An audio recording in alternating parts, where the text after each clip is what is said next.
Hello and welcome, dear listeners. I'm the Chaos Bard, and I want to start by thanking you for joining me on this journey.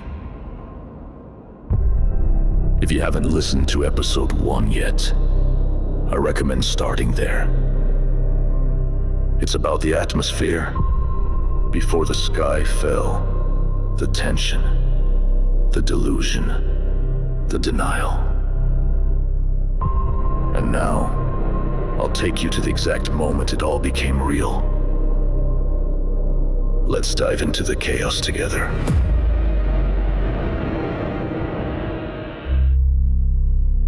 The war started. Those were the words that woke me around 4 a.m. I don't know why, but the first thing I did was get dressed and step out onto the balcony. Maybe. I just wanted to see what this war actually looked like. What does it sound like? What changes? What's different out there from the view I've seen 1,000 times? I didn't know, but I wanted to find out. The siren hit almost immediately, the first I'd ever heard in real life, and after it ended, total silence. A silence so deep, it made the whole city feel like it was sleeping. But the city was not asleep. From my balcony, I saw lights in nearly every apartment, from every building, even on the far horizon where my view opens wide. Every window was glowing. People were awake. Everyone was. Even the crows, those wild, chaotic birds that normally sing their insane early morning songs, were silent, as if they had lost their breath. I'm sure others had different versions of that moment, but for me, the beginning of war was silence. A dark gray sky, melting snow mixing with black city dirt, wet, cold, lifeless. And from time to time, the sirens came back. That's how it imprinted in my memory. Then it came, the first boom, low, distant but unmistakable, a missile strike close enough to be felt. But this wasn't like any movie or game. It didn't sound digital or dramatic. It felt ancient, as if some giant infernal demon had leaned down and whispered.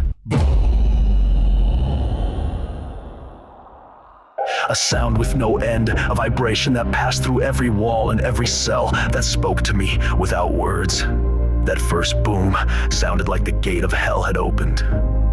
And through it, the demons came. I went back inside, and suddenly every room of my home had transformed. TVs on, news channels, phones buzzing, each room with a different voice, a different platform. My family was watching, scrolling, searching. It felt less like a home, and more like I'd walked into an intelligence command center. A briefing room, information chaos. The reports confirmed what I already seen from the balcony. Massive missile strikes across the country. Russian troops already approaching the edges of my city. And at that moment, all was pretty clear. The puzzle pieces lined up. The war had really started. We started acting, slowly. Shock still held part of us frozen, but we checked what we had, what we needed. Most things were under control, except for one critical gap, infant formula for my kid. So, around 8 a.m. I went out, hoping to find something open.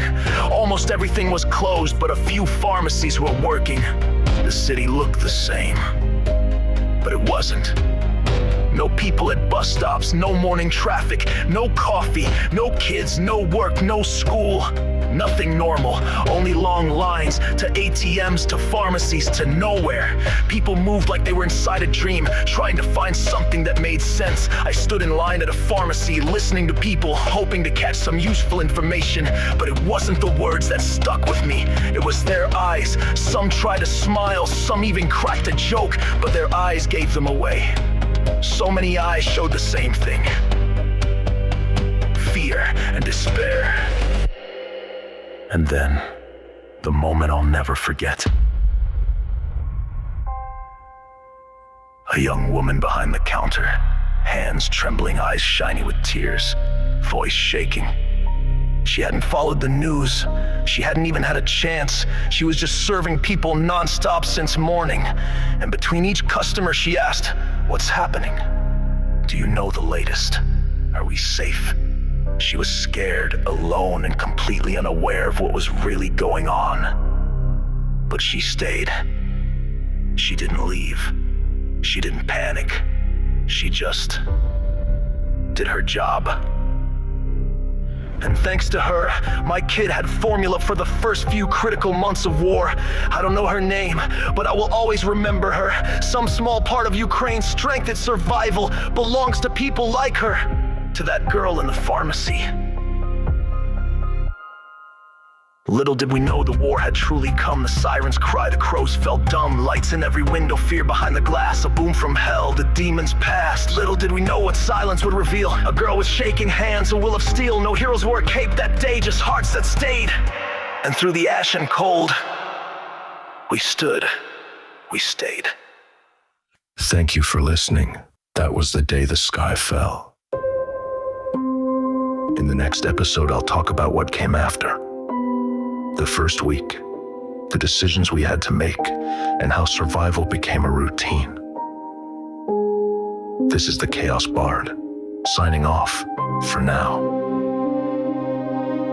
And if it resonates, please follow me on X or subscribe on YouTube.